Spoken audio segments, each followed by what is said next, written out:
Magandang umaga mga kaibigan, Alexander Lexter Jules para sa inyong update ngayong umaga. Sabi ni Bea, please visit po, check out Miss Mary Rose Belen's video. Ito po yung kahapon na hindi ko mabuksan and thankfully ito po, nabuksan na natin. Ito yung pagrampa ni Maymay sa San Juan event mga kaibigan na kung saan ako fully guarded itong si Maymay pero walang problema. Kasi yun po, tawag dito,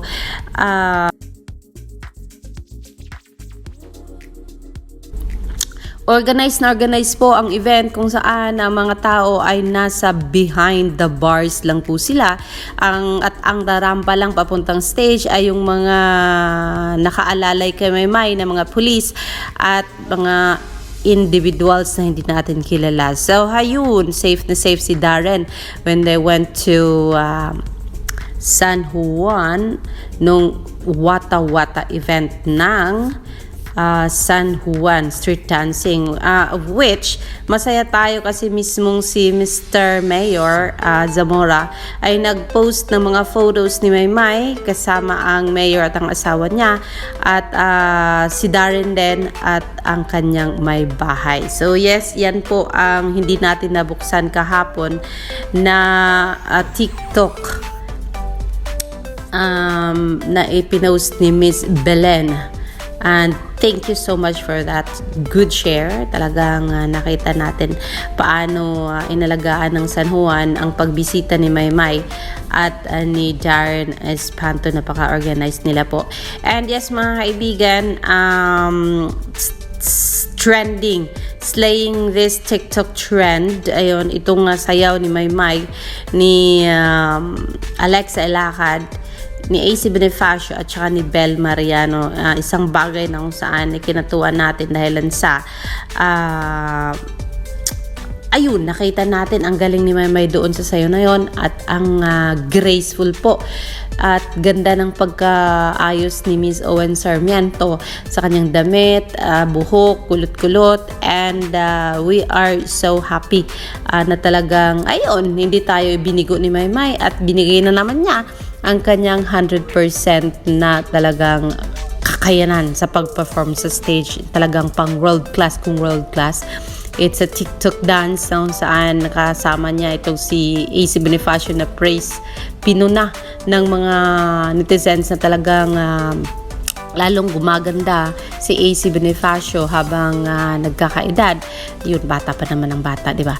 At ang galing naman kasi talaga. Hindi naman talaga sa ma-deny itong pagkagaling sa pagsayaw ng isang AC Bonifacio. And then, ayun, we saw how Alexa Elacad dance at yung si Bel Mariano. Siyempre, ang bias ng bawat isa ay bias talaga. Hindi talaga yan mabago. At nakita natin ang bawat comment doon. Ang sabi ng iba, ano ba ang sabi ng iba sa sayaw o production number ni Alexa, ni Maymay at saka ni Bel. Ang sabi nila dito, mamarapatin nyo, basahin ko po ito. Sana mabasa ko lahat. Oops.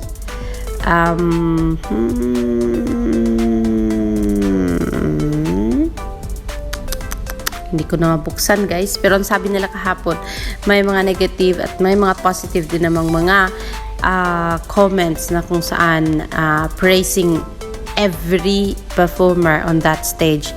Kahapon sa ASAP natin to, may nagsabi, uy parang tuod, uy sabi ang galing, ang sabi uy ang ganda-ganda, o diba, normal na yan. Once kasi pag public figure ka, hindi lang positive ang mabasa mo kundi negative na rin. So but then yes,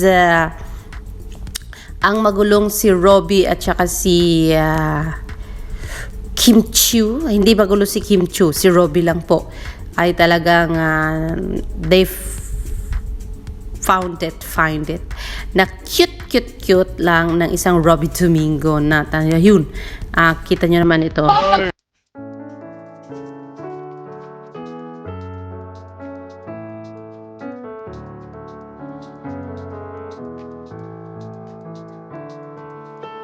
Pero yes, mga kaibigan, mga bagay na talagang nakita natin ang cute. Ang OOTD ni Maymay ang cute at ang sabi pa nila nung opening production ni Maymay na OOTD na hiningi nila na sana ay meron post po si Miss Owen Sarmiento kasi ang cute-cute naman talaga. Ang laki naman ng ribbon naman kasi dito at ang sexy ng isang Meridel Maymay Entrata. Yes, mga kaibigan, anything is something new? Wala po. Itong si Edward na leader pa. So sabi dito, true leaders have a servant's heart. Na ito po si masayaw po. Holding my hand just as natural as to me.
Leader na, servant pa ni Lord, kaya ayun, pinuri po ng mga taga-subaybay ng isang Edward John Barber ang ginawa niya. Yes, mga kaibigan, what is so special about this Edward John Barber is he can be a good leader, he's also a good follower, bata na mabait, at talagang makita mo na talagang mahal niya ang mga bagay na ginagawa niya, like nandun yung passion niya. Etong pagiging servant ni Lord ay hindi basta-basta lang yan, mga kaibigan. Of course, may mga nagkakriticize sa'yo, yung mga bashers hindi mawala kasi since he is a public figure, since artista naman kasi siya, pero walang pakialam o to deadma itong si Edward John Barber. Patuloy lang sa kanyang pag-serve sa kanyang church itong si Edward John Barber, which is really good kasi nga syempre magandang pamarisan po ng bawat